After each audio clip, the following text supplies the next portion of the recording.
Everyone, very good morning. Am I audible? आपको मेरी आवाज़ आ रही है अच्छे से?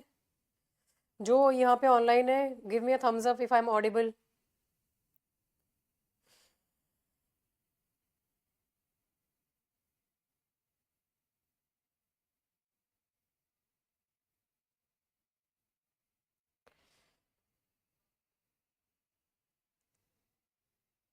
ओके, ठीक है। So today we are going to discuss about आपका मैं आज आपका डिस्कस करने वाले हैं जॉन लिली को। अब जॉन लिली का नाम आपको हर एग्जाम में मिल सकता है, चाहे यूपीएलटी ग्रेड हो, डी ट्रिपल एस बी हो, आरपीएस हो या नेट हो, because he represents that moment in English literature जहां प्रोज ने अपना नया फैशनेबल मेकओवर लिया था।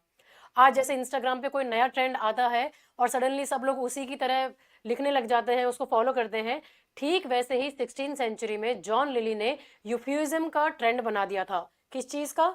यूफ्यूजम का ट्रेंड बना दिया था उन्होंने आपका। और ये बहुत पॉपुलर आपका स्टाइल है, जिसको लेके एग्जाम में इनको रिलेटेड कोई ना कोई क्वेश्चन आपके आएगा ही आएगा। कोर्ट के लोग, एजुकेटेड सर्कल्स, सारे के सारे आपके मतलब आपके अर्ली शेक्सपियर में जो लोग हैं सब इस स्टाइल से इन्फ्लुएंस थे। तो अब अगर बात आती है कि जॉन लिली आखिर कौन थे, तो John lily was born in 1553। ये एक इंग्लिश प्रोज स्टाइलिस्ट और ड्रामेटिस्ट थे। मतलब उनका काम था लैंग्वेज को ब्यूटीफुल, रिदमिक और ऑर्नामेंटल बनाना। ऑक्सफोर्ड से इन्होंने अपना एजुकेशन वगैरह कंप्लीट किया था यहाँ पे आपका।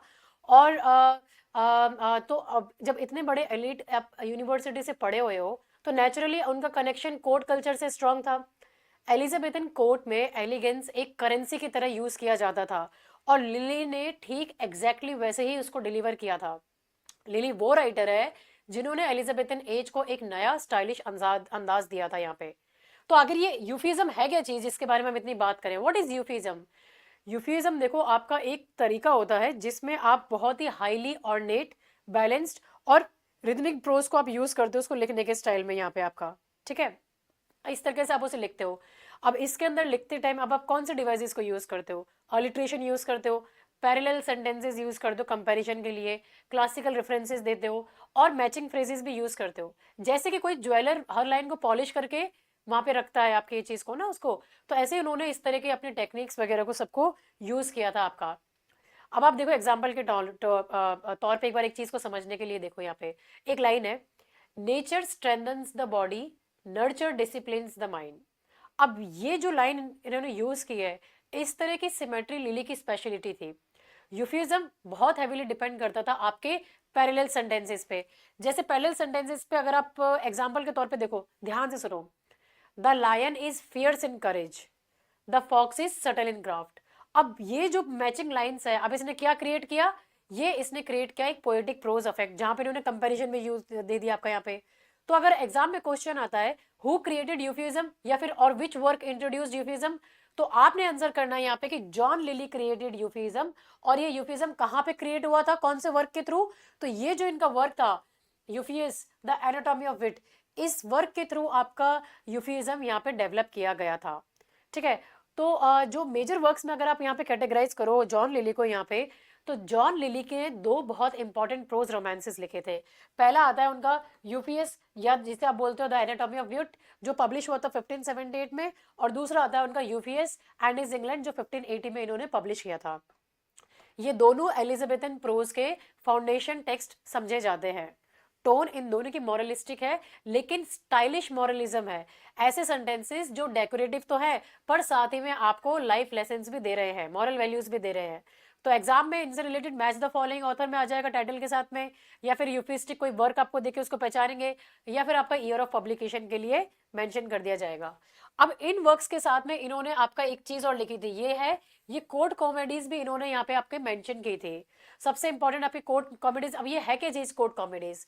देखो, लिली की कॉमेडीज एलिजाबेथन कोड के लिए लिखी गई थी। सोफिस्टिकेटेड प्लेज ही थे, थोड़े लाइट थे, लिरिकल थे, और माइथोलॉजिकल थीम्स पर बेस्ड होते थे। सबसे इंपॉर्टेंट आता है इसमें एंडेमन, गलाथिया, साफो और फाहो और मेडियास। तो ये प्लेज में बहुत ही विटी डायलॉग आपको देखने के लिए मिलेंगे, और यही शेक्सपियर ने उनसे बोरो किया है। ये जॉन लिली से इन्फ्लुएंस होकर बोरो किए थे ये स्टाइल को। तो लिलीज इन्फ्लुएंस ऑन शेक्सपियर, ये एग्जाम में आपका क्वेश्चन आ जाता है फेवरेट कि शेक्सपियर किसके स्टाइल से इन्फ्लुएंस था, तो आप जॉन लिली का एग्जांपल दे देना यहाँ पे। लिली के जो अर्ली शेक्सपियर लिली लिली का जो इन्फ्लुएंस था वो आपको शेक्सपियर के अर्ली प्लेस में आपको देखने के लिए मिलेगा। स्पेशली कौन से वर्क में? ये जो शेक्सपियर का वर्क वर्क था ना, लव लेबर्स लॉस्ट, इस वर्क में आपको यहाँ पे आपका लिली का बहुत हैवी इन्फ्लुएंस देखने के लिए मिल जाएगा शेक्सपियर के वर्क में। तो क्वेश्चन आ जाता है तो आपको पता होना चाहिए इन सारी चीज़ों का, ठीक है। और इसमें आपको इस वर्क में, इस आपके ये लव लेबर्स लॉस्ट में आपको यूफिस्टिक डायलॉग क्लियरली दिखाई देंगे, बैलेंस लाइंस है, विटी वर्ल्ड प्ले है और ऑर्नामेंटल लैंग्वेज है। तो शेक्सपियर इनिशियली उन्हीं रास्ते पे चले थे जो लिली ने बनाया था, ठीक है। जैसे वो टीचर स्टूडेंट फॉलो कर रहा हो ना, सेम वैसे मैं वो मेंशन में। तो लिली को इतना इंपॉर्टेंट क्यों माना जाता है आपका? क्योंकि सबसे पहली बात, एक तो ये इन्होंने अपना एलिजाबेथन प्रोज को शेप किया, दूसरा इन्होंने यूफिज्म क्रिएट किया, तीसरा इन्होंने इन्फ्लुएंस किया था शेक्सपियर के अर्ली कॉमेडीज को, उसके स्टाइल को। और क्योंकि इनका वर्क आपके स्टाइलिस्टिक आइडेंटिफिकेशन में आता है तो इसलिए आपको इनको पढ़ना जरूरी है यहाँ पे, ठीक है।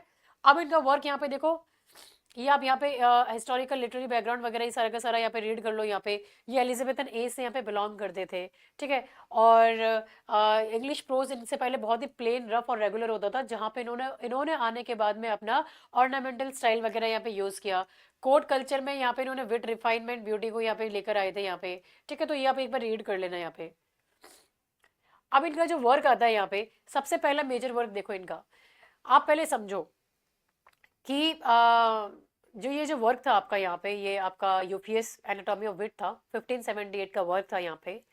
इस वर्क ने आपका पब्लिश हुआ था 1578 में, और ये लिली का ब्रेक थ्रू प्रोज रोमांस था। And this work is also called as the birth place of euphuism. कैसा है ये है आपका यहाँ पे आपका मॉरल फिलोसॉफिकल नरेटिव है आपका, जिसको एज अ लव स्टोरी में बना के इन्होंने मेंशन कर रखा है। और ये इंस्टेंट बेस्ट सेलर बना यहाँ पे, जिसने शेप किया आपके एलिट कोड को, स्पीच को और राइटिंग को। सबसे पहले टाइम सेट करते हैं। अब ये ईयर क्या चल रहा है हमारा यहाँ पे, इसका आपका यूफीस का 1578 है। एलिजाबेथन इंग्लैंड अपने ग्लैमर पे है, कोर्ट में फैशन, म्यूजिक, मास, पोएट्री, सब कुछ स्टाइल और डिस्प्ले के ऊपर बेस्ड ऑन है। तो इसी बैकग्राउंड में जॉन लिली ने अपना सबसे फेमस प्रोज रोमांस पब्लिश किया, और वो क्या था? यूपीएस एनाटॉमी ऑफ विट। अब प्रोज रोमांस शब्द पर ध्यान दो, ये कोई सिंपल लव स्टोरी नहीं है जहां अ बॉय मीट्स गर्ल, फिर सेपरेशन हो जाता है, फिर यूनियन होता है। यहाँ लव एक एक्सक्यूज है, असली काम है दिखाना, दिखावटीपन। इंसान का दिमाग कैसे काम करता है, एक जो यूथ होता है उसकी फुलिशनेस, बेवकूफ़ी, उसकी डिज़ायर एक डेंजर में है ना, उसके क्या डेंजर हो सकता है, उसकी डिज़ायर का अनकंट्रोल डिज़ायर जो होती है, और उसके एजुकेशन की पावर, ये सब आपको यहाँ देखने के लिए मिलेगा। तो व्हाट इज इट?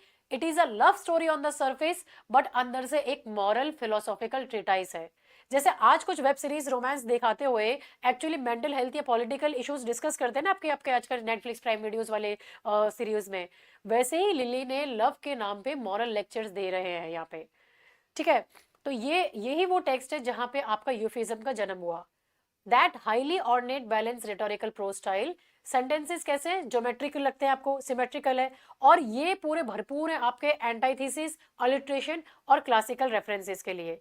तो यूपीएस क्या है? Euphues is the birth place of euphuism. तो ये बुक इंस्टेंट बेस्ट सेलर बनी। कोर्ट के जो यंग जेंटलमैन थे उन्होंने इसको स्टाइल मैनुअल की तरह रीड किया, जो लैंग्वेज लिली लिखते थे वैसे ही एलिट लोग बोलने की कोशिश करते थे।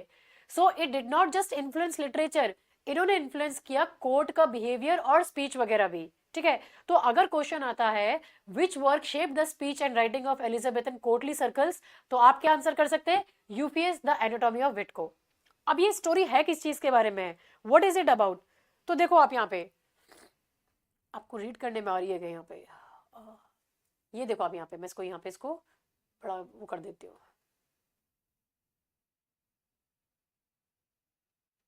ठीक है। अब ये स्टोरी आपकी है किस चीज के बारे में? तो देखो, यूफियस एक बहुत ही witty but when young Athenian होता है जो ट्रेवल करता है नेपल्स में, और ये एक फ्रेंड बन जाता है किसका? फिलोटस का फ्रेंड बन जाता है यहाँ पे। And who falls in love with Lucia, betraying his friend. तो लुसिलिया क्या है? ये रिजेक्ट कर देती है दोनों मेन को और दोनों का दिल तोड़ देती है। अब यूफीस जो होता है ये रियलाइज करता है अपनी बेवकूफ़ी, अनकंट्रोल डिजायर की, और ये पूरा का पूरा प्ले एंड करता है कमिटमेंट टू विजडम, रिस्ट्रेंट और लर्निंग को लेके।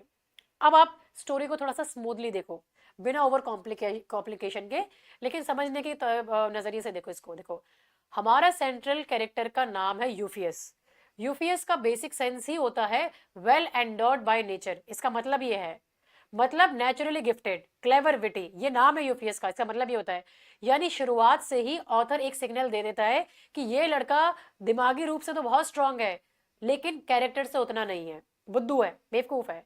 तो यूपीएस एक यंग एथेनियन है। एथेना नॉलेज के लिए नोन सिटी है। आपके एथेना, आप जानते हो, एथेंस आपके नॉलेज के लिए बहुत ही जानी मानी सिटी हुआ करती थी। तो ये सिंबॉलिक भी हो जाता है। ये फुल ऑफ विट है, चार्म है, इंटेलिजेंस है, लेकिन साथ ही वेन है, खुद पर ज्यादा ही फिदा है। आज के टर्म्स में बोलो तो ओवर कॉन्फिडेंट, सेल्फ ऑब्सेस्ड और टॉक्सिक है। टॉक्सिक वर्ड आप यूज कर सकते हो, टॉक्सिक स्मार्ट बॉय, ठीक है। पर फिर वो ट्रेवल करता है नेपल्स में। ट्रेवल यहाँ सिर्फ प्लॉट डिवाइस नहीं, बल्कि एक स्पिरिचुअल मूवमेंट भी है। घर से बाहर निकलना, नए एनवायरनमेंट में फिर अपनी खुद का टेस्ट देना। यहाँ पे टेस्ट मतलब जब इतनी सारी जगह पे जाओगे, एक्सपोजर मिलेगा, तो एक नई अपने उभर के आएगी ना। तो आप जब हम घर से हॉस्टल या नई सिटी जाते हैं, हमारी रियल वैल्यूज टेस्ट होती है ना। तो यूपीएस के साथ में भी यही होता है। नेपल्स में उसकी मुलाकात होती है फिलोटस, जो कि एक लोकल यंग जेंटलमैन है, और दोनों के बीच में बहुत ही गहरी दोस्ती डेवलप हो जाती है। आप भी जाते हो बाहर, शहर छोड़ के हॉस्टल में जाते हो, फ्रेंड्स बनते हैं ना, वैसे इसने फ्रेंड बनाया था फिलोस्टस को। अब एक तरफ विटी वेन यूफियस है, दूसरी तरफ रिलेटिवली मोर स्टेबल, लॉयल और मॉरली बैलेंस्ड लड़का है जिसका नाम है फिलोटस। तो ये फ्रेंडशिप नोवेल का पहला मॉरल एंकर है, ठीक है। तो यहां से आपको थीम देखने को मिलेगी फ्रेंडशिप वर्सेस पैशन को लेके। फिर एंट्री होती है यहाँ पे आपकी लड़की की, जिसका नाम होता है लुसीला, जिसका नाम होता है यहाँ पे लुसीला। इसकी एंट्री होती है अब यहाँ पे आपकी, ठीक है। अब ये एक यंग वुमन है जिसे फिलोटस पहले से ही प्यार करता होता है। अब यूपीएस उससे मिलता है और यहाँ से प्रॉब्लम स्टार्ट होती है। यूपीएस अपने दोस्त फिलोटस के बिलवड पर ही लाइन मारने लग जाता है। देखो यहाँ पे बैक स्टेपिंग देखो। तो ये बिट्रेयल ही नोवेल की सेंट्रल मॉरल कॉन्फ्लिक्ट है। अब यहाँ आप एक चीज देखो, आज के कैंपस या कोचिंग सेटअप्स में भी आपको क्लास में ऐसा लव ट्रायंगल देखने के लिए मिल जाएंगे। मूवीज का तो फेवरेट आपका टॉपिक होता है लव ट्रायंगल। बेस्ट फ्रेंड का क्रश है और सडनली एक तीसरी की एंट्री हो जाती है। तो ये यहाँ पे भी लव ट्रायंगल चल रहा है। किस किस के बीच में ये लव ट्रायंगल चल रहा है? यहाँ पे यूफियस, फिलोटस और लुसीलिया के बीच में। अब लुसीलिया इनिशियली तो यूफियस की तरफ अट्रैक्ट होती है क्योंकि वो विटी है, स्मार्ट है, चार्मिंग है। बट फिर ग्रेजुअली वो प्रूव करती है उसके फिकल को। वो किसी के साथ में भी स्टेबल नहीं रहती, नॉट विद फिलोटस, नॉट विद यूफियस। और फाइनली वो क्या करती है, वो दोनों को ही रिजेक्ट कर देती है। तो यहाँ से दोनों बॉयज का हार्ट ब्रेक मिलता है। और इस हार्ट ब्रेक के बाद ही यूफियस का टर्निंग पॉइंट आता है। वो रियलाइज करता है कि अनकंट्रोल्ड डिजायर ने उसकी दोस्ती तोड़ दी। कुछ एक आपके अनस्पोकन रूल्स होते हैं ना दोस्ती में, वो उसने क्रॉस कर दिया। उसकी वेनिटी ने उसको अंधा कर दिया था, और लव के नाम पर उसने अपने बेस्ट फ्रेंड को ही धोखा दे दिया। तो यहां से वो मॉरली अवेकन होता है। यही नोवेल का एनाटॉमी ऑफ विट पार्ट है। विट का डिसेक्शन आप कर सकते हो। Wit alone is not enough. Without wisdom, discipline and moral education wit destructive बन सकता है। और नोवेल के एंड में यूफियस का एक टाइम का रेजोल्यूशन लेता है, और वो कहता है कि he will now commit his life to wisdom, restraint, learning. यानी जो पहले विट विदाउट कंट्रोल था, अब वो एजुकेटेड, डिसिप्लिन माइंड है, और उसे बनने की कोशिश भी करता है आगे। तो आप इसे कह सकते हो कि एक यूथफुल वेनिटी क्या लीड करती है? बिट्रेयल ऑफ फ्रेंडशिप और लव, फिर वो फिकलनेस ऑफ लव इंटरेस्ट, फिर हार्ट ब्रेक, फिर सेल्फ रियलाइजेशन, और फिर इनका होता है मॉरल रिफॉर्मेशन। तो इसमें आप टाइमलाइन याद रख सकते हो। एथेंस का लड़का नेपल्स जाता है, दोस्ती करता है, लव ट्रायंगल होता है, बिट्रेयल होता है, रिजेक्शन होता है, फिर प्रायश्चित करता है, और फिर रेजोल्यूशन लेता है आपका यहाँ पे, ठीक है। तो कैरेक्टर्स क्या देख सकते हो आप यहाँ पे इसके? ये कैरेक्टर्स है सारे के सारे जिनको आप देखो यहाँ पे। इसको मैं थोड़ा यहाँ ले जाके आपको एक्सप्लेन करती हूँ यहाँ पे, ठीक है, ताकि ये वाला यहाँ पे लिखने के काम आ जाएगा। ऑलराइट, हाँ, ये आपके कैरेक्टर्स है यहाँ पे, है ना। अब ये यूफियस क्या है? क्लेवर है, प्राउड है, यूथ है। और ये सिंबल है किसका? सेल्फ फैशनिंग का। फिलोडस क्या है यहाँ पे? वो लॉयल फ्रेंड है जो मॉरल स्टेबिलिटी को रिप्रेजेंट कर रहा है। लुसीलिया वो फिकल लव है, मतलब वो अनस्टेबल जिसे आप कह सकते हो यहाँ पे, जो कभी इसके पास है कभी उसके पास है। तो ये इंस्टेबिलिटी ऑफ डिजायर को यहाँ पे रिप्रेजेंट कर रहे हैं, है ना। तो ये बहुत सारे इस आपके वर्क में आपको काफी सारी मेंटर्स, काफी सारी मॉरल वाइजेस मिलेंगी जो गाइड करते हैं यूपीएस को। आप कैरेक्टर्स को थोड़ा इन डेप्थ यहाँ पे समझने का कोशिश करो। जो यूपीएस होता है यहाँ पे, ये हमारे टाइम का टिपिकल टैलेंटेड स्टूडेंट है, जो अपनी इंटेलिजेंस पर इतना प्राउड है कि कैरेक्टर बिल्डिंग को इग्नोर कर देता है। वो क्लेवर है, शार्प है, उसकी स्पीचेस चार्मिंग है, लेकिन मॉरली गधा है, मॉरली मेच्योर है। सेल्फ फैशनिंग का कॉन्सेप्ट यहाँ इंपॉर्टेंट है। एलिजाबेथन यूथ के लिए आप बोल सकते हो कि what kind of gentleman should I become, ये पूछता है। तो यूफिज्म का जर्नी इस कॉन्सेप्ट का ड्रामेटिक आंसर है। शुरुआत में वो अपने आप को रॉन्ग डायरेक्शन में फैशन करता है, love affairs, vanity, shallow success, और एंड तक जाते जाते वो डिसाइड करता है कि उसको अपने आप को नॉलेज, वर्चू और सेल्फ कंट्रोल के थ्रू फैशन में रखना है। तो एग्जाम एंगल से क्या क्वेश्चन पूछ सकते हो कि Euphues in Lyly's romance stands as a figure of, किसका फिगर है वो? Euphues is the figure of self fashioning Renaissance youth का है। फिर ये फिलोडस को देखो आप यहाँ पे, ये क्या भला है? अब फिलोडस यूफियस का फ्रेंड है और लार्जली मॉरल स्टेबिलिटी का सिंबल है। ये प्यार करता है लुसीलिया से सिंसियरली, बहुत बहुत शिद्दत से, लेकिन आयरोनिकली इसका नाम क्या है? फिलोटस। फिलोटस का मतलब क्या होता है? Self love. एक सेकेंड, फिलोटस का मतलब क्या होता है? फिलोटस का मतलब होता है आपका सेल्फ लव, इसका ये मतलब होता है आपका यहाँ पे। तो ये भी एक डबल एच को यहाँ पे रखता है। लिली के कैरेक्टर्स ऑफन यहाँ पे आपको जिनके नाम है बहुत ही मीनिंगफुल नाम आपको देखने के लिए मिलेंगे। अब फिलोटस के रिप्रेजेंट कर रहा है इमोशनल सिंसियरिटी को, लॉयल फ्रेंड को, और ये विक्टिम है यूफियस के बिट्रेयल का। तो ये स्टैंड करता है उन सभी लोगों के लिए जो सफर करते हैं क्योंकि दूसरे लोग मॉरली इररिस्पॉन्सिबल है, उनमें मॉरलिटी की कोई वैल्यू नहीं है। ये बेचारे ऐसे लोग हैं, ये वो लोग हैं यहाँ पे जो दूसरों की वजह से सफर करते हैं, तो ये उनको रिप्रेजेंट कर रहा है यहाँ पे। तो अगर क्वेश्चन आता है कि which character in Euphues the anatomy of wit represents a comparatively stable moral sensibility, तो वो है यहाँ पे आपका फिलोडस। अब आती है आपकी लुसीलिया। ये सबसे ज्यादा सिंबॉलिक कैरेक्टर है, बहुत ब्यूटीफुल है, अट्रैक्टिव है, चार्मिंग है, लेकिन स्टेबल नहीं है, फिकल है, मतलब कभी इधर कभी उधर। तो वो मूव करती है, पहले फेलोटस को प्यार करती है, फिर यूफियस को करती है, और अल्टीमेटली किसी के साथ में भी कमिट नहीं रखती है। तो सिंबॉलिकली ल्यूसिलिया आपकी इंस्टेबिलिटी ऑफ डिजायर को रिप्रेजेंट कर रही है, अनरिलायबिलिटी को रिप्रेजेंट कर रही है, प्यार में जो अनरिलायबिलिटी होती है उसके ऊपर। तो लिली अपने इस कैरेक्टर के थ्रू सजेस्ट करते हैं कि लव सिर्फ अपियरेंस या एक्साइटमेंट पर बेस्ड अगर आप कर रहे हो तो वो कभी परमानेंट नहीं होता। ठीक है, तो आज जो लोग सिर्फ लुक्स और सोशल मीडिया इमेज पर रिलेशनशिप बिल्ड कर रहे हैं, आप कहिए टिंडर स्वाइप कर रहे हो, बम्बल स्वाइप कर रहे हो, तो उनमें स्टेबिलिटी नहीं मिलेगी आपको कभी भी। तो लुसीलिया उसी काइंड के मॉरल एग्जाम्पल है आपका यहाँ पे। ठीक है, अब ये जो मॉरल मैन, ये वॉइसेस वगैरह है यहाँ पे, तो यहाँ पे एक ओल्डर वाइज मैन मिलेगा आपको, लेटर्स मिलेंगे, मॉरल डिस्कोर्सेस मिलेंगे, जो यूपीएस को रिपीटेटिवली एडवाइस देते रहते हैं। तो ये मेंटर्स नैरेटिव का डायडेक्टिक इंजन है। डायडेक्टिक बोले तो मतलब जो उसको क्या सही है क्या गलत है वो दिशा दिखा रहे हैं यहाँ पे। तो जब यूपीएस गलती करता है, ये कैरेक्टर्स उसे डायलॉग या लेटर्स के थ्रू समझाते हैं। ऐसा लगता है जैसे नोवेल में मल्टीपल मिनी एसेज इंटरवोवन हो रखे हैं। तो इससे ये क्लियर होता है कि रोमांस सिर्फ एंटरटेनमेंट नहीं बल्कि एक कंडक्ट बुक भी है। ठीक है, तो UPS is the world of witty youth, जहाँ पे मेंटर्स की मॉरल वॉइसेस का कॉम्बिनेशन आपको देखने के लिए मिल जाएगा। ठीक है, अब मेजर थीम्स का बात करो आप यहाँ पे, तो आपकी फ्रेंडशिप वर्सेस पैशन हो गई है यहाँ पे, ह्यूमनिस्टिक मॉरल रिफॉर्म हो गए हैं यहाँ पे। ठीक है, तो अब ये एजुकेशन और सेल्फ डिसिप्लिन में सबसे बड़ा थीम ये है आपका, यहाँ पे आपका जो बताया गया है ये रेनेसा, आपका जो रेनेसा का ह्यूमनिज्म है, अकॉर्डिंग टू एजुकेशन इसका पर्पज सिर्फ नॉलेज कलेक्ट करना नहीं है बल्कि कैरेक्टर बिल्ड करना था। यूपीएस इनिशियली शुरुआत में एजुकेटेड तो है, विटी भी है, पर सेल्फ डिसिप्लिन उसमें मिसिंग था। तो नोबल ये मैसेज यहाँ पे देना चाह रहा है कि एक माइंड जो पूरा का पूरा फुल ऑफ इंटेलिजेंट विट है लेकिन उसमें बिल्कुल भी मॉरल रिस्ट्रेंट नहीं है, तो वो रिलेशनशिप्स को रोइन कर सकता है, दोस्ती को खत्म कर सकता है, और इनफैक्ट अपने खुद के फ्यूचर को बर्बाद कर सकता है। तो सिर्फ स्मार्ट होना काफी नहीं है, इंसान को तमीज, कंट्रोल और जिम्मेदारी भी निभानी आनी चाहिए, और यही आपके इस वर्क का लेसन भी था यहाँ पे। नेक्स्ट आ जाओ, यहाँ पे ये बता रहे हैं आपके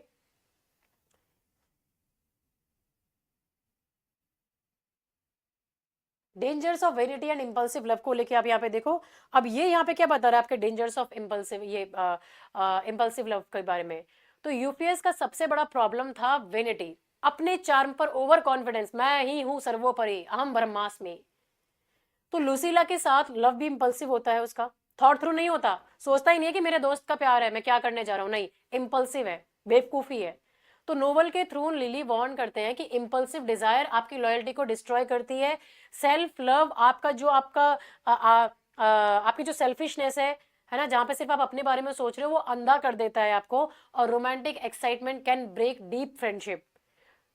तो टेम्परेरी अट्रैक्शन के लिए परमानेंट रिलेशनशिप, परमानेंट फ्रेंडशिप्स को कॉम्प्रोमाइज मत करो। यूपीएस ने ये गलती की थी, आप मत ये गलती करना। यहाँ पे एग्जाम में ये थीम रेनेसा मॉरलिज्म के कॉन्टेक्स्ट में भी आ सकती है आपके, तो आपको पता होना चाहिए इसमें क्या मार्क करना है आपको आंसर में। फिर आता है आपका फ्रेंडशिप फैशन को लेके। यूपीएस और फिलोस्टस फ्रेंडशिप को रिप्रेजेंट कर रहे हैं, यूपीएस और लुसीलिया पैशन को, तो दोनों क्लैश करते हैं। नोवेल क्लियरली सजेस्ट करता है कि सच्ची दोस्ती का मॉरल वेट ज्यादा होता है और सडन पैशन आपका आपका जो एकदम से होता है वो अनस्टेबल होता है। तो यूपीएस का बिट्रेयल एक मॉरल टेस्ट है जहां वो इनिशियली फेल हो जाता है। तो सेंट्रल कॉन्फ्लिक्ट यूपीएस में क्या है एनाटॉमी ऑफ विट में? It is primarily between reason and faith, love and war, friendship and passion and court and country. तो क्या आंसर होगा आपका इसका? फ्रेंडशिप और पैशन के बीच में।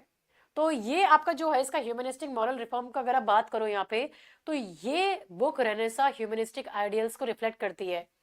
जो वो क्या कर रही है, कैसे गाइडेंस है, ये अपने यूथ को गाइड कर रही है, उनके मैनर्स को रिफाइन कर रही है, और साथ ही में सॉरी, और साथ ही में जो जेंटलमैन है आपके उनके, उनको ये शेप कर रही है। इसीलिए नोवेल में इतने सारे लॉन्ग मॉरल स्पीचेस है, लेटर्स है और रिफ्लेक्शंस आपको देखने के लिए मिलेंगे। लिली बेसिकली कह रहे हैं कि तुम्हारे पास विट है, उसे सोसाइटी के लिए यूजफुल बनाओ, सेल्फ कंट्रोल के साथ में उसको यूज करो। ठीक है। फिर आपका अपीयरेंसेस वर्सेस इनर ट्रूथ का आता है। अब लुसीलिया का जो ब्यूटी है और उसकी जो इनकंसिस्टेंसी है यहाँ पे, उसका जो ये बेडॉल मतलब आपका जो ये डगमगाने वाला जो अनस्टेबल नेचर है, तो यूपीएस का विट और उसकी वीकनेस, वीक मॉरल सेंस होता है यहाँ पे, वो यहाँ पे आपको पूरे बीच में ये कॉन्ट्रास्ट आपको देखने के लिए मिलेगा। पूरा टेक्स्ट एक वार्निंग है। क्या है? कि जो चमक रहा है वो जरूरी नहीं कि सच्चा हो। अपीयरेंसेस धोखा दे सकती है, appearances can deceive and inner truth often reveals itself later on. So ये थीम आप बहुत इजीली कनेक्ट कर सकते हो social media image versus real personality को लेके। जरूरी नहीं सोशल मीडिया पे जो दिख रहा है वो सच है, सब झूठ है। देख लो जाके इस चीज को, अब तक तो समझ जाने चाहिए आप लोग, सब कुछ झूठ है सोशल मीडिया के ऊपर। Reality is far different from what has been shown in the what has been shown on the social media. So pay attention, do not fall for such follies. Okay? तो अब आप इसका significance देखो कि ये क्यों इतना इंपॉर्टेंट है।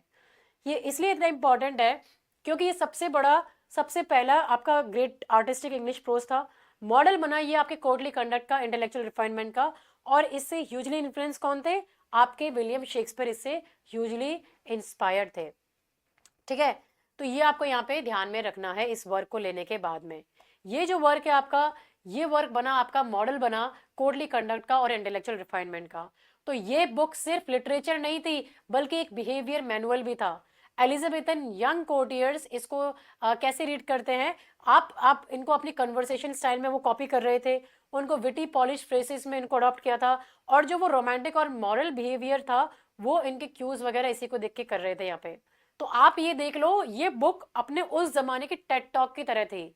Instagram aesthetics, self help guide, सब एक साथ यहाँ पे इस बुक में आपको देखने के लिए मिल जाएगा। ठीक है। तो अगर एग्जाम में कंडक्ट बुक या फिर मैनुअल ऑफ कोर्टली बिहेवियर का नाम लो तो आपने ये एनाटॉमी ऑफ विट का यहाँ पे नाम दे देना है। ठीक है। तो ये वर्क था आपका यहाँ पे एनाटॉमी ऑफ विट को लेके। अब हम आपका डिस्कस करते हैं इनका सेकेंड में इंपॉर्टेंट वर्क है यहाँ पे, जो कौन सा वर्क है? यूपीएस एंड इज इंग्लैंड को लेके। ठीक है। देखो यहाँ पे इस बार इसको रीड करो यहाँ पे।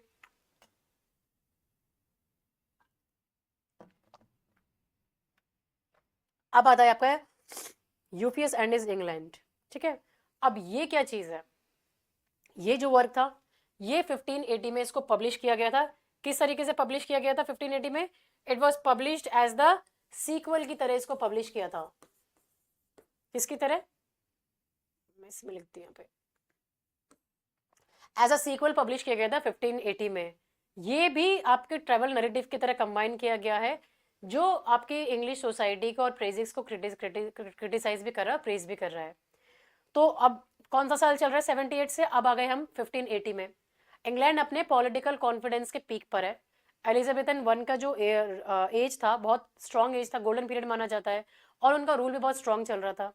इंग्लैंड की राइजिंग नेशनल प्राइड और एक सोफिस्टिकेटेड कोर्ट कल्चर, इसी मोमेंट पर अपने लिली का यहाँ पे सेकंड मास्टरपीस उन्होंने पब्लिश किया, और वो क्या था? यूपीएस और उनका इंग्लैंड, जो पहली बुक का नेचुरल सीक्वल है। अगर पहली बुक एक मॉरल सेल्फ डिस्कवरी है थ्रू हार्ट ब्रेक, तो ये सेकंड बुक है जो एक मॉरल सेल्फ डिस्कवरी है through travel and observation. UPS जैसे कैरेक्टर के लिए ट्रैवल एक स्पिरिचुअल लेबोरेटरी बन जाता है। हर सिटी, हर कस्टम, हर पर्सन एक मॉरल लेसन दे रहा था। तो पहली बुक में यूपीएस ने अपनी जिंदगी से सीखा, दूसरी बुक में उसने दुनिया देखकर सीखा। अब आप ये देखो, एलिजाबेथन एज में ट्रैवल राइटिंग एक नया फैसिनेशन बना था, नया ट्रेंड। फॉरेन लैंड्स को देखना, उनके कल्चर्स पे कमेंट करना, ये अपर क्लास इंटेलेक्चुअल्स का काम था। तो जॉन लिली ने यूपीएस को कोई सेंसिबिलिटी का स्पोक्समैन बना दिया। और इस सेकंड बुक की सबसे इंटरेस्टिंग बात यह है कि ये ट्रेवल नैरेटिव, इसमें इन्होंने सोशल कमेंट्री और मॉरल एसेज, ये तीनों को एक ही फ्रेम में लेकर आए थे यहाँ पे। तो यूपीएस अब सिर्फ अपना दर्द शेयर नहीं कर रहा है, इंग्लैंड को देख रहा है, अप्रिशिएट कर रहा है और क्रिटिसाइज भी कर रहा है। तो यही इस टेक्स्ट का रेनेसा सेल्फ एग्जामिनेशन के लिए एक अर्ली मॉडल बन जाता है ये। और ये इंपॉर्टेंट क्यों है? लिली का इंग्लैंड के लिए बहुत ज्यादा रिस्पेक्ट ऑब्वियस भी थी, लेकिन ब्लाइंड नेशनलिज्म नहीं था उसके पास में। वो प्रेज भी कर रहे थे और क्रिटिसाइज भी कर रहे थे, दोनों काम कर रहे थे। ये बैलेंस टोन एलिजाबेथन प्रोज की मैच्योरिटी को शो करती है। तो आप इसको देख सकते हो कि ये 1580 का मेजर सीक्वल था, ट्रैवल, ऑब्जर्वेशन और मोरालिटी के ऊपर था। इंग्लिश सोसाइटी को प्रेज भी कर रहे थे, क्रिटिसाइज भी कर रहे थे, और रेनेसा कल्चर, प्राइड और सेल्फ रिफ्लेक्शन, ये सारी चीजें आपको यहाँ पे देखने के लिए मिल जाएंगी। अब इसका स्टोरी क्या चीज है यहाँ पे, आपका स्टोरी का बात करें यहाँ पे कि किस चीज के बारे में ये, तो देखो अब बात होती है यहाँ पे, जो यूफियस अपना ये ट्रेवल करता है यहाँ पे फ्लॉटस के साथ में इंग्लैंड में। अब ये वहाँ पे सारे कस्टम्स को ऑब्जर्व कर रहा है, कोड बिहेवियर को, है ना, और एंडिंग से रिटायरमेंट में जाती है। तो अब क्या हो रहा होता है यहाँ पे, जहाँ पहली बुक फ्रेंडशिप में क्राइसिस क्रिएट करती है, अब यहाँ वो कंपेनियनशिप एक स्टेबल एंकर बन जाती है। यूफियस और फिलोडस दोनों साथ में इंग्लैंड की तरफ निकलते हैं। ट्रेवल सिंबॉलिक है, क्योंकि travel of moving towards a more enlightened discipline self, तो ये सिंबलाइज कर रहा है। तो जर्नी यहाँ सिर्फ ज्योग्राफिकल नहीं है, बल्कि अंदर की जर्नी को भी रिफ्लेक्ट कर रही है। ठीक है, तो अब आप यहाँ पे देखो क्या ऑब्जर्व हो रहा है यहाँ पे।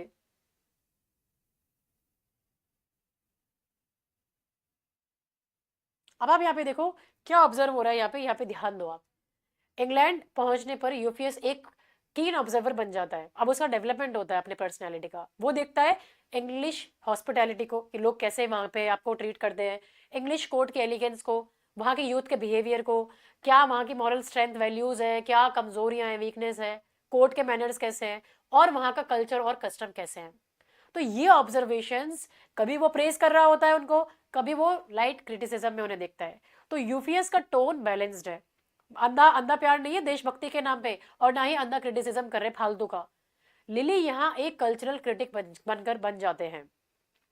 तो ये बुक एक एलिजाबेथन मिरर जैसी है, अपनी सोसाइटी को देखकर खुद को सुधारने का चांस यहाँ पे दिखाया गया है।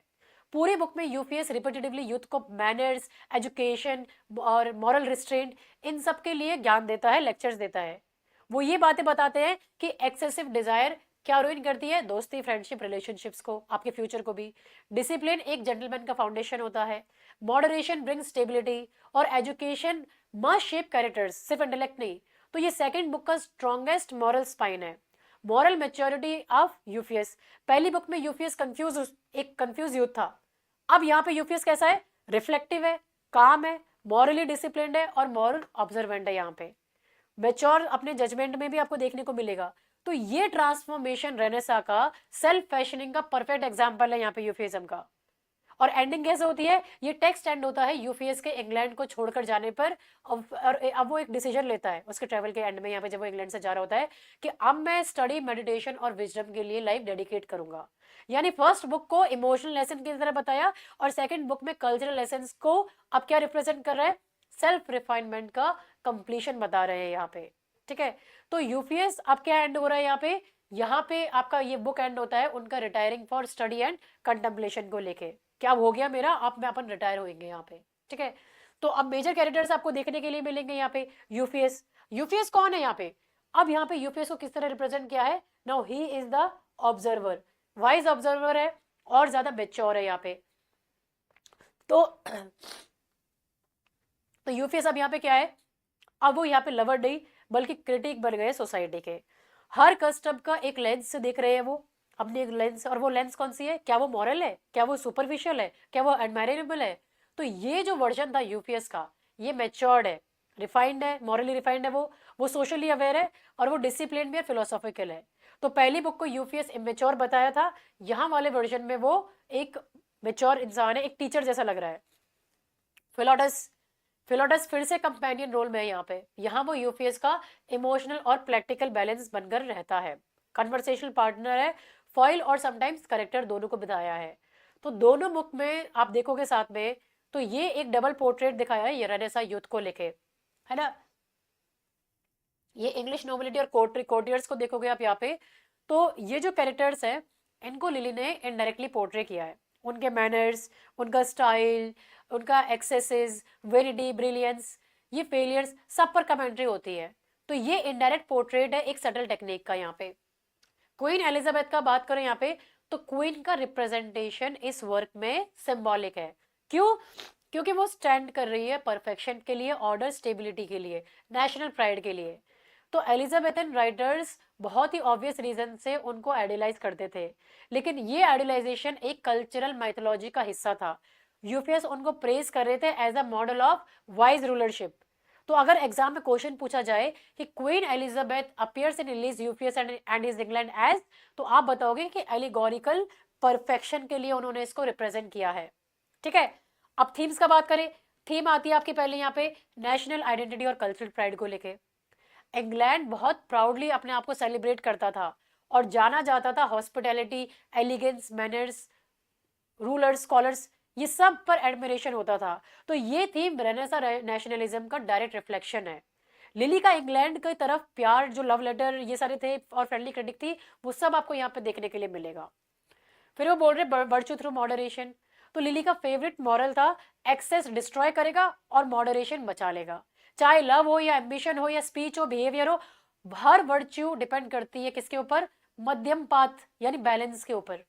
ना एक्सट्रीम में जाओ ना कम में जाओ, आपको बस एक बैलेंस बना के चलना है यहाँ पे। ठीक है, तो ये आपको यहाँ पे ध्यान में रखना है।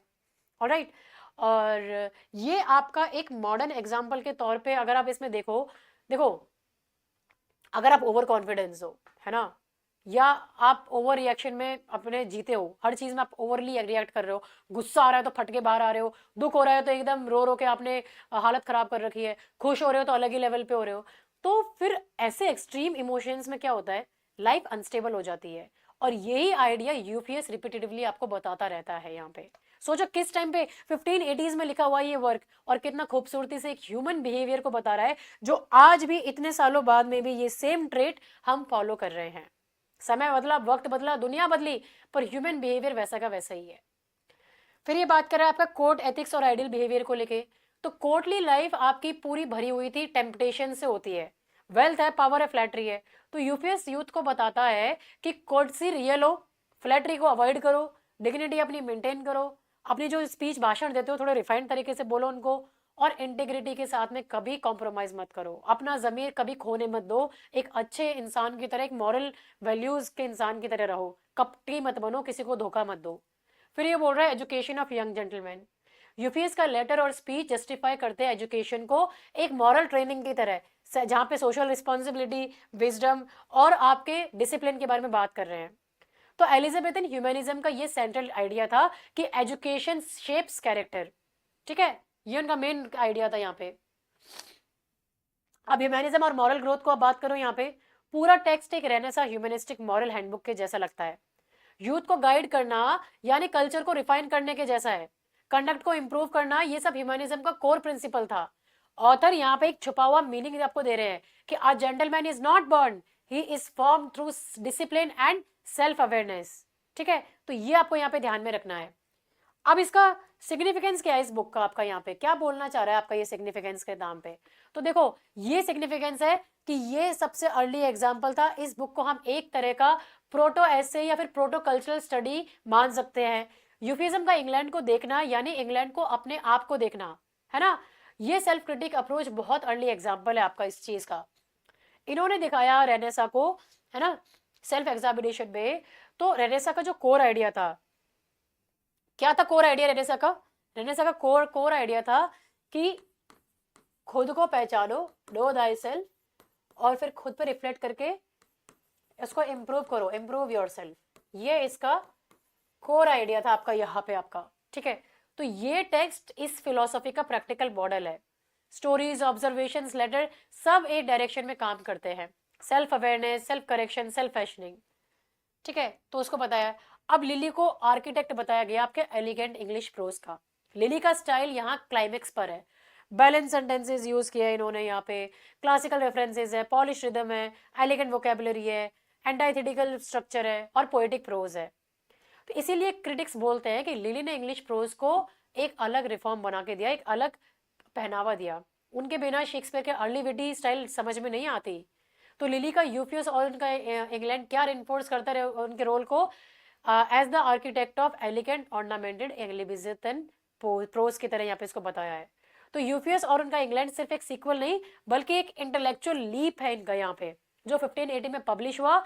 ये ट्रैवल नरेटिव है, कल्चरल कमेंट्री, और जहाँ पे मॉरल इंस्ट्रक्शंस के साथ में ब्लेंड की गई है यहाँ पे, ठीक है। अब हम बात करेंगे इनकी कोर्ट कॉमेडीज को लेके, ठीक है। अब इनकी कोर्ट कॉमेडीज वगैरह देखो, लिली की जो कोर्ट कॉमेडीज थी ना, ये भी बहुत फेमस, बहुत पॉपुलर कोर्ट कॉमेडीज है,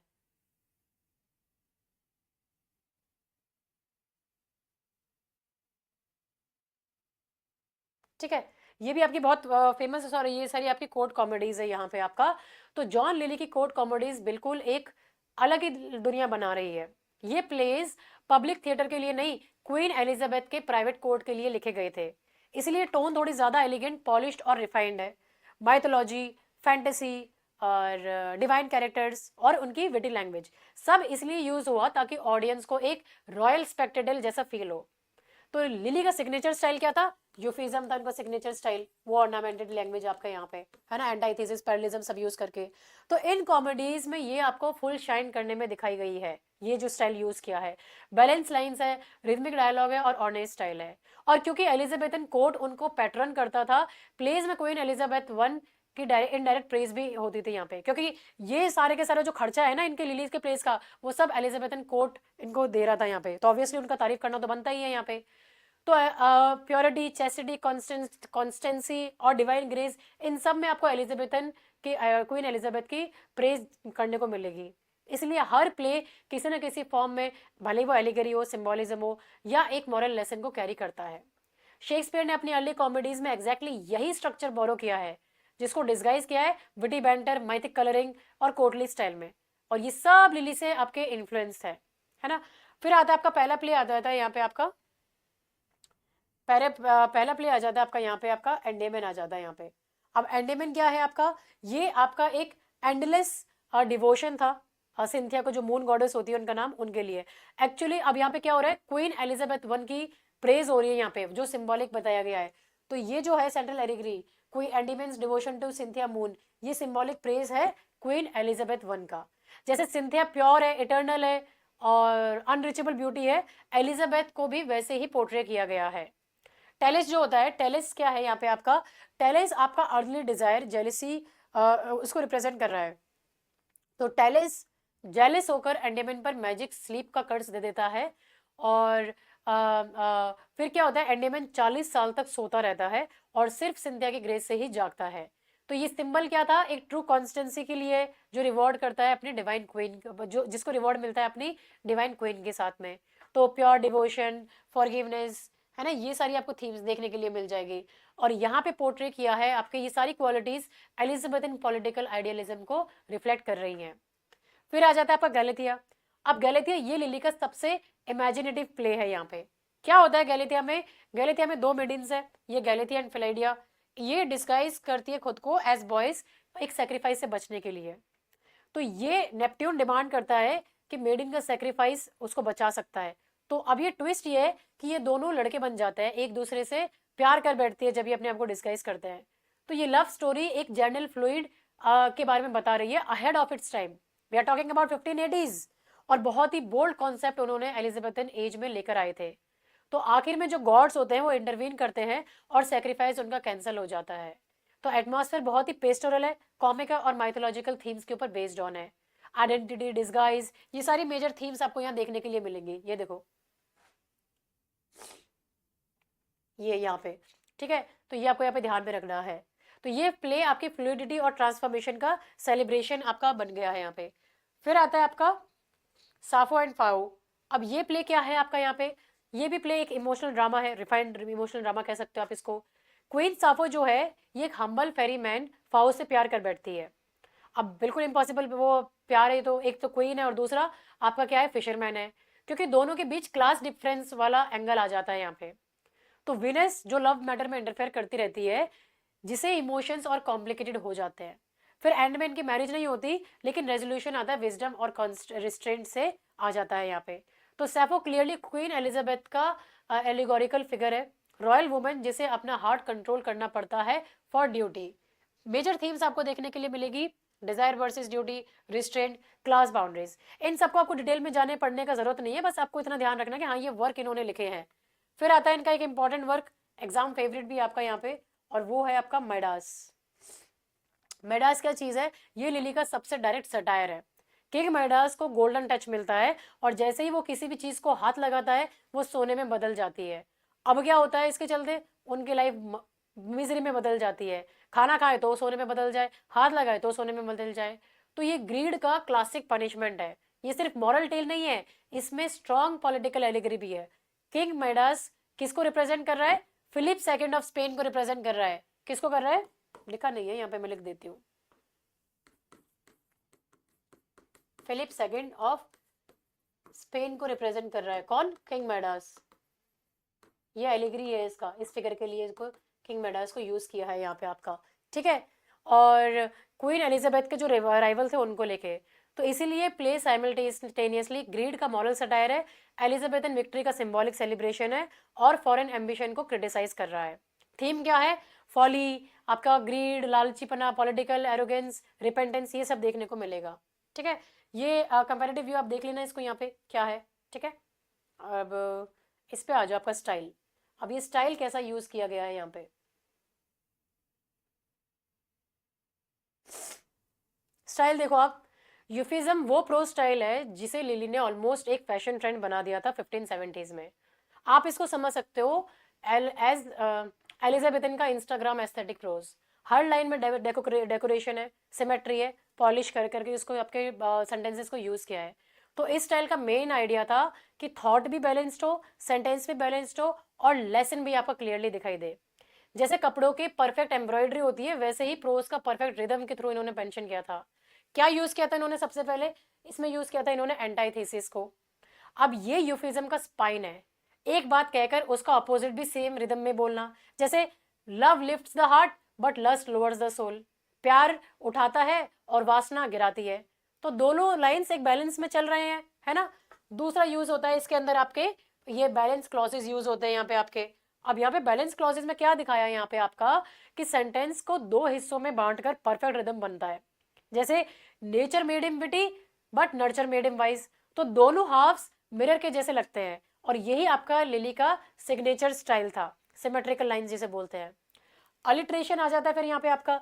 अलिट्रेशन क्या होता है, जो सेम म्यूजिकल इफेक्ट देती है, रिपीटेशन ऑफ स्पीच साउंड। कैसे, जैसे फेयर फेस, ये फा फा फा जो साउंड आता है आपका, है ना, फॉल्स आर्ट, या स्वीट स्पीच, शार्प सॉरो, ये सा वाला साउंड। तो ये एस्थेटिक ब्राइटनेस प्रोज को पोएटिक बनाती है। क्लासिकल एल्यूशंस, ग्रीक और रोमन के रेफरेंसेस देखो देखने के लिए मिल जाएंगे। जैसे वो हरकुलिस का एग्जांपल दे रहे हैं यहाँ पे, है ना, तो ये आपको ऐसे रेफरेंसेस देखने के लिए मिलेंगे। Elaborate similes, lily simple simile नहीं देते थे, वो लंबी लंबी डेकोरेटेड एनालॉग्स को यूज करते थे। जैसे कि his mind was as restless as the sea touched by 100 contrary winds.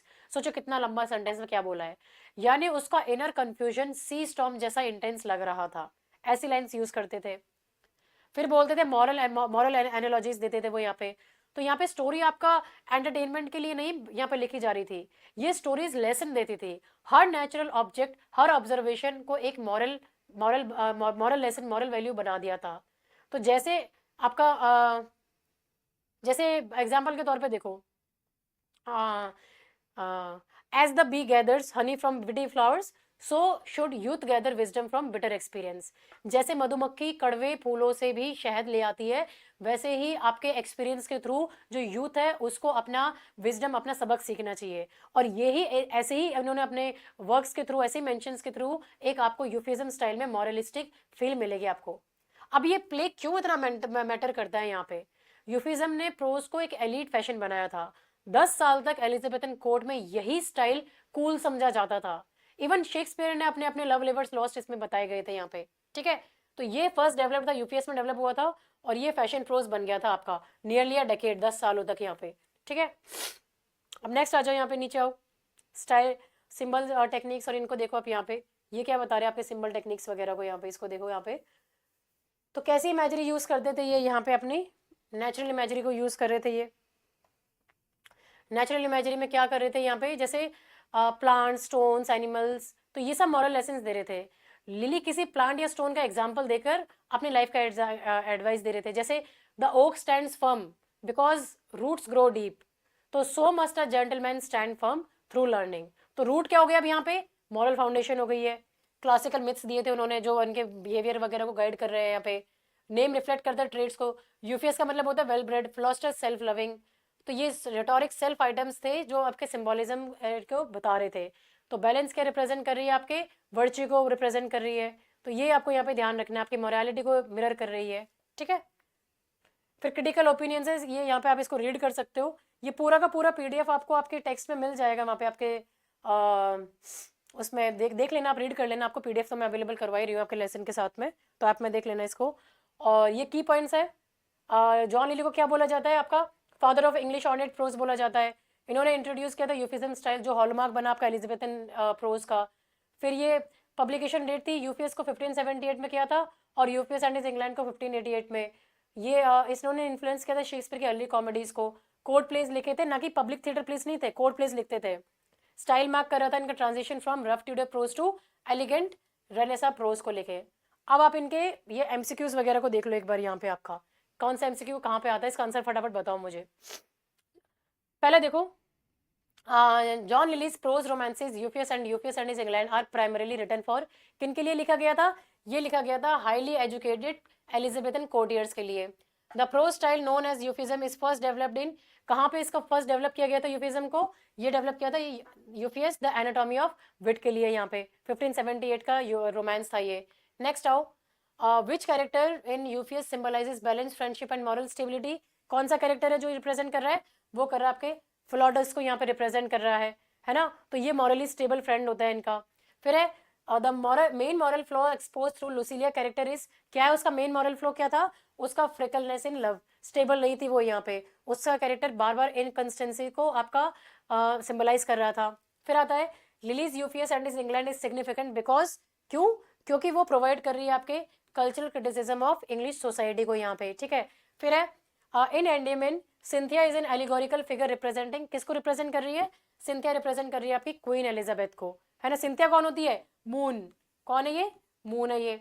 Which theme is central to both prose romances of Lyly, कौन सा है वो थीम, वो है आपका एजुकेशन और सेल्फ डिसिप्लिन का। The comic atmosphere of Galathea is built around, क्या है इसका, what is it built around, तो क्या आंसर होगा इसका, so it is built around your gender disguise और डिवाइन मर्सी के ऊपर, जहां पे वो दोनों मेल बन जाती है वहां से अपने सेक्रीफाइस से बचने के लिए। तो A is the answer. In Sappho and Phao the primary obstacle in the love plot is, क्या है आपका प्राइमरी ऑब्स्टिकल यहाँ पे, तो ये जो प्राइमरी ऑब्स्टिकल होता है यहाँ पे, ये होता है इनका क्लास डिफरेंस। एक तो रानी और दूसरा फिशरमैन होता है यहाँ पे, ठीक है। फिर नेक्स्ट आओ, Lyly's Midas functions as a satire directly mainly at, किसके ऊपर सटायर है, फिलिप सेकंड ऑफ स्पेन के ऊपर सटायर है। फिर ये पूछ रहा है euphuism as a prose style is characterised by, किस तरह इसको कैरेक्टराइज किया गया है, किसके साथ में इसको, तो इसको कैरेक्टराइज किया गया आपके एंटाइथेसिस, अलिट्रेशन और क्लासिकल एनालॉजीज के साथ में। Lyly's works are landmark in English literature because, क्यों लैंडमार्क कंसिडर किया जाता है, क्योंकि ये ट्रांसफॉर्मेशन को बता रहे हैं रफ ट्यूडर फ्रेज से एलिगेंट रेनेसा प्रोज के बीच में। The portrayal of Queen Elizabeth through allegory appears most strongly in, कहाँ पे दिखाया गया ये एलिगरी को आपकी सबसे ज्यादा, एंडेमन और साफो एंड फाओ में दोनों में दिखाया गया है। Which of the following best describe Euphues as a literary form, कैसा लिटरेरी फॉर्म है इसका, ये है आपका मॉरल फिलोसॉफिकल रोमांस है। यूफियस की बात कर रहे हैं हम यहाँ पे, यूफियस एंड माई इंग्लैंड की बात नहीं कर रहे हैं। 15 देखो, Lyly hoped for royal patronage but rebate disappointed, this personal struggle appears it directly in his works as, कौन से वर्क्स में दिखाया गया है, वो है क्रिटिक ऑफ कोर्ट फ्लैटरी को लेकर यहाँ पे बात की गई है, ठीक है। तो ये था आपके जॉन लिली, जॉन लिली को हमने इनके सारे वर्क्स के साथ में डिस्कस कर लिया है। ये जो आपका कोर्स था, ये जो मैंने अभी आपको लेसन पढ़ाया है, ये आपका DSSB TGT कोर्स में और आपके नेट के कोर्सेज में सब में बहुत यूज़फुल है। और अगर आपने ऐप डाउनलोड नहीं की है तो आप ऐप डाउनलोड कर लीजिए, विद्वान ऐप, या वेबसाइट पे भी विजिट कर सकते हैं। ये आपका QR कोड है जिसके थ्रू आप प्ले स्टोर से इसको डाउनलोड कर सकते हैं। और ये iOS के लिए है यहाँ पे। और टेलीग्राम को आप फॉलो कर सकते हैं for the latest update. This is the link. And आप मुझे डायरेक्टली व्हाट्सएप पे टेक्स्ट मैसेज भी डाल सकते हैं if you have any queries और एनी डाउट्स। और इसका जो PDF है, PDF मेरे पेड स्टूडेंट्स का जिन्होंने अपने कोर्स वगैरह ले रखे हैं उनको डाउनलोडेबल फॉर्मेट में अवेलेबल है ये, जिसको आप डाउनलोड प्रिंट आउट निकाल सकते हो, प्रिंटेबल फॉर्मेट में है ये, ठीक है। तो अब इनसे रिलेटेड कोई भी क्वेश्चन या डाउट या क्वेरी है तो आप feel free to ask me, feel free to contact me. और हर संडेज़ को आपके फ्री मॉक टेस्ट अवेलेबल होते हैं जो आपको बहुत ही हेल्पफुल रहेंगे। आप उनको अटेंड करो और कोई क्वेरीज या कोई डाउट है उनसे रिलेटेड तो आप मुझे पूछ सकते हैं यहाँ पे। ऑलराइट, सो ये वीडियो आपको पसंद आया है तो लाइक करें, शेयर करें, सब्सक्राइब करें। और आप there are many courses on going on the website and app as well, तो आप वहाँ पे जाके उनको एक्सप्लोर कर सकते हैं। Alright, so I will see you in my next session, next video. Thank you so much and have a nice day.